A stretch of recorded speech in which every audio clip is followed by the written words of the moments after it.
Hello, in today's video we're going to cover two topics, which are: does a DAW work on a Ryzen architecture, and how good is Cakewalk by Bandlab?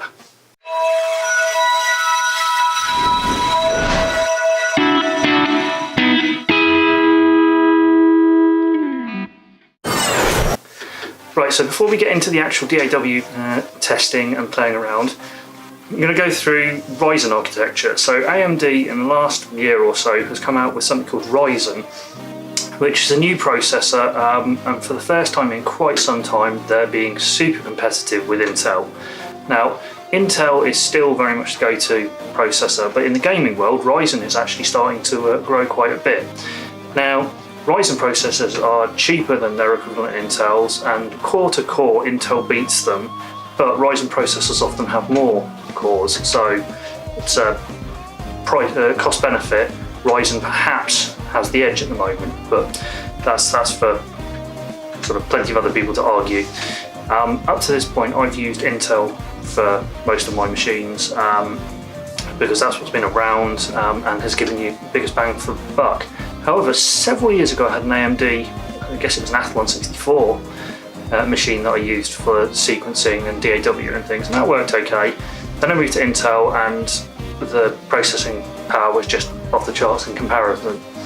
But most recently, if you follow my Instagram and things, you'll have seen my shiny new PC. That's a Ryzen based PC. Now, Ryzen's pretty good for video editing and general tasks and day-to-day tasks. It's pretty good too. But we'll go through whether Ryzen works for audio, as most audio is set up to handle Intel. So does Ryzen work for audio? We'll have a look. So here we are at the computer. I'll start Cakewalk by Bandlab and we'll see how it goes.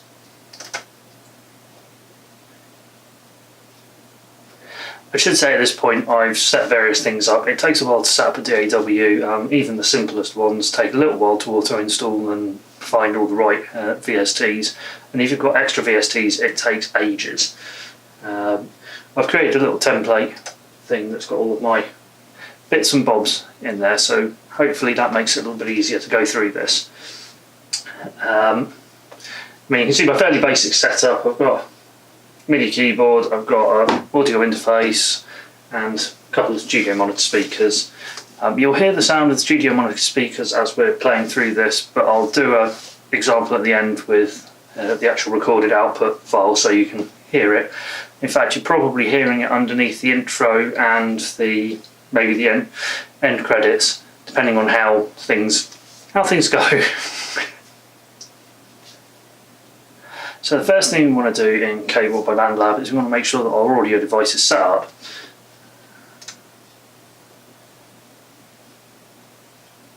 We do that by going into our preferences. We can see our device, and we've got an ASIO driver for our Focusrite, so we use that because ASIO is the best driver for Windows if you've got it. And then we go into our driver settings and we set buffer sizes. Now, I'd suggest a buffer size of somewhere between 64 and 128, depending on what you're recording. You might be able to go low if you've got a really powerful computer. If you're mastering or mixing down and things, you might want to raise that up to give you a little bit more headroom for your computer's processing, so you don't get crackling or popping or whatever. At the moment I've got it set at 64. Now, I've read online that this could cause us some issues, so we'll see how it goes.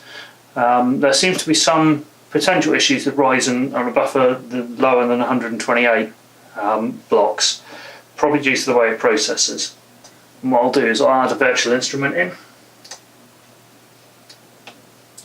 and that's as simple as dragging and dropping the virtual instrument to a track, empty space, to say insert a track.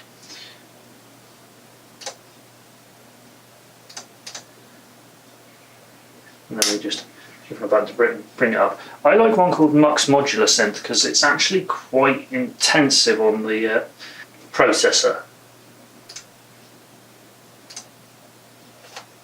And you should be able to hear.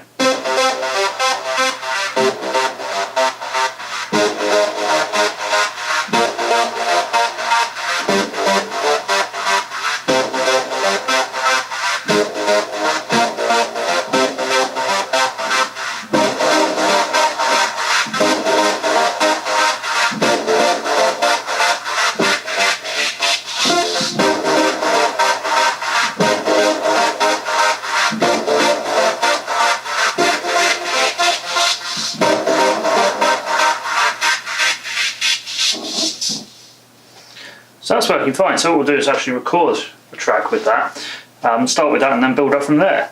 So see you in a little bit, few minutes.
Right, so I put in a track and I've cut lots of bits of it and made a full track, copied various things, so I've got a full track to record here. But what we're going to do now is we're going to add another track. I'm using another synth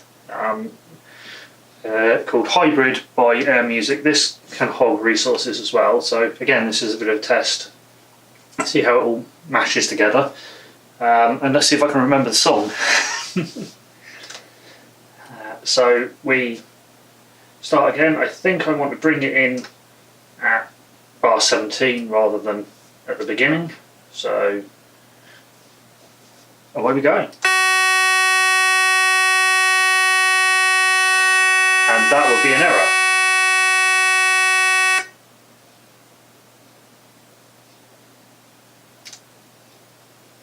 So let's try that again.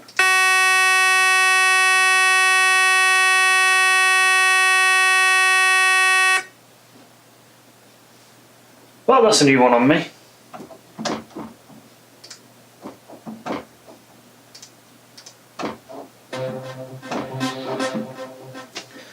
That would be the audio engine falling over. Let's see if we can record something now. I think I've discovered a bug.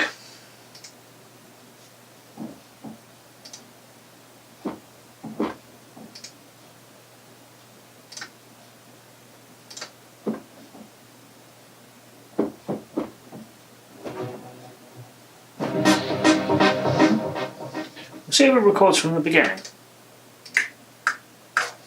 Okay, that's an interesting bug.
So what we'll do is we'll quantize that all up again and we'll see where we get to, adding in step by step.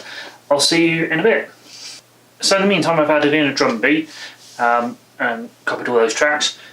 So now I'm going to actually add in a bit of guitar playing. It's a guitar channel after all, so we're going to record a guitar through a virtual amp and see how it handles that. And we'll use the inbuilt one, which is TH3. It's a cut down version from Overloud's TH3, which actually is a pretty convincing guitar amp sim, so we'll use that. So what I need to do is insert an audio track. I probably wanted it as mono, but we've got it as stereo. I guess if we do a stereo track, a stereo output, we'll put in a mono feed into it. And what we'll do is we'll add in TH3.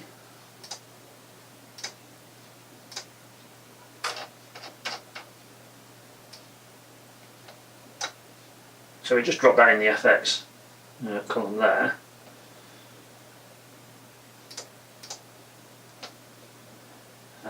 And it's got a raft of presets. What I want to start with is probably a fairly clean amp. So what have we got? A dark face, so Fender style. What I'll just do is go and get one of my guitars, so see you in a second.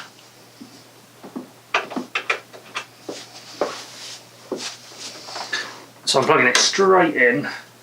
You can probably hear it just echoing through the sound there, but I haven't actually got an echo on here. Oh, there's a monitor there. I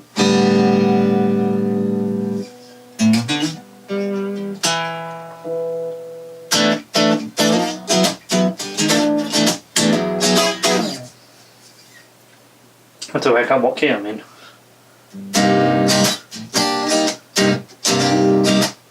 Also, tuning helps.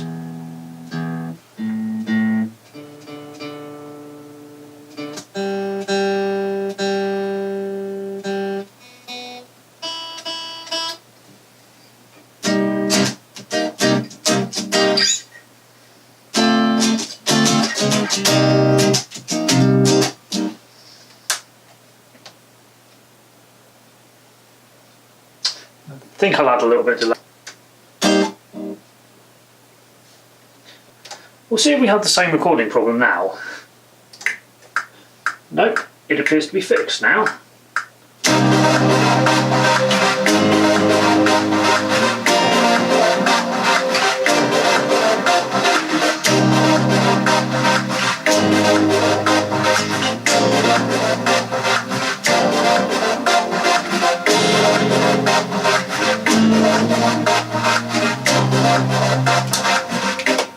Of course, it helps if you actually record what you're trying to play. So I've been trying to get a guitar part recorded and it's really been eluding me, but we'll have another go.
And that'll do it. And in the meantime, whilst I was sorting out all these tracks, I EQ'd the guitar track. So you've got to see. Well, you will if I actually record my screen. You'll be able to see an EQ on the track, and then I added in a little bit of drive and stuff underneath, so it sounded pretty good. And I added in another guitar track, which is what we're going to record now. and this is quite a heavy lead that I've tweaked myself, so we're into silly territory of dual amps with a chorus in front of one, delay line, and all that kind of jazz.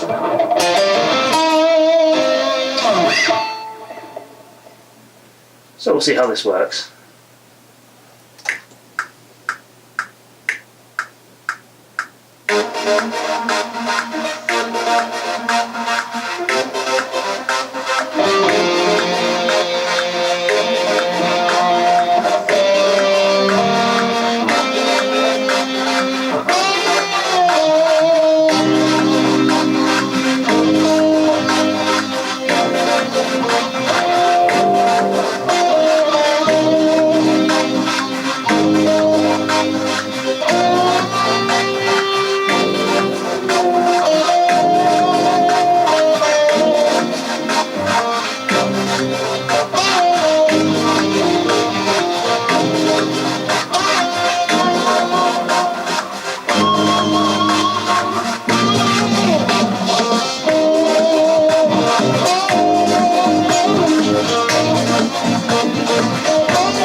Play it back from where everything's playing to see how heavy the processor load is. The disk load is kicking up a bit and the processor load is quite high, but actually overall not too bad given what's in there.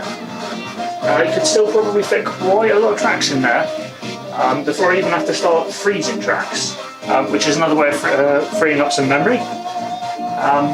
So yeah, I think the answer is yes, you can use Ryzen and it'll work very well. And Cakewalk by Bandlab seems to work really well, but we saw that weird beep where I was trying to record part way through. So that's an interesting bug. I'll probably report that one. I'll let the guys know. So what do I think? Well, I think Ryzen works fine. I have noticed that in Studio One DAW, which I wasn't covering this, you don't get the zero latency monitoring or very low latency monitoring built in to Studio One, but the latency on Ryzen isn't too bad, although there does seem to be some issues when you drop it too low. You sort of figures of latency on the ASIO drivers that would work with Intel don't seem to work with Ryzen so well, but not so much as you'd notice. So overall, I think Ryzen's fine. Throw fast memory at Ryzen. That's what I'd say. As is the case with anything else, games, video, whatever. Throw fast memory and lots of it at Ryzen. But in terms of cost, you can get a very good system based around Ryzen, and it would be fine for any kind of recording you're likely to do. And Cakewalk by Bandlab, yeah, love it. Professional bit of software for free, and actively developed by the developers, and they're present on the forums there. So if there's things that are coming up or things that you want suggestions for, they're actually all there, as are the owner of the company, Bandlab. So he pops up from time to time on the forums, so you can talk to him directly, which is excellent for support. Long may it live. I don't know how long it's going to carry on in its current form, and whether there's going to be adverts plastered all over it sooner or later, because I'm not sure where they're getting their finance from. But this seems to be a bit of a pet project for the owner of Bandlab, and his family is very, very rich, I believe, so as long as he's still got money. Right, these are just my thoughts. Obviously this channel is a guitarist based one, but my background is in synth work, as you might have noticed from me mucking about with the synths and the DAWs and things, so I've probably got more of an opinion on that than I have on most guitar things. But in terms of recording guitar stuff, yeah, it'll do it, and it's got plenty of tools for neating up your signal, sort of making everything sound good. Recording audio, yep, not a problem. Sequencing, not a problem. It's got some of the most advanced MIDI features out there. Using Ryzen architecture to record guitar, fine. Anyway, I'm a beginner guitarist. These are my views. I'm going to stop rabbiting on. Don't forget to subscribe. I try and do this as regularly as I can, but I can't do it that often because family commitments tend to get in the way. Feel free to comment below and talk about what DAWs you use, what you record, ask questions, all that sort of stuff.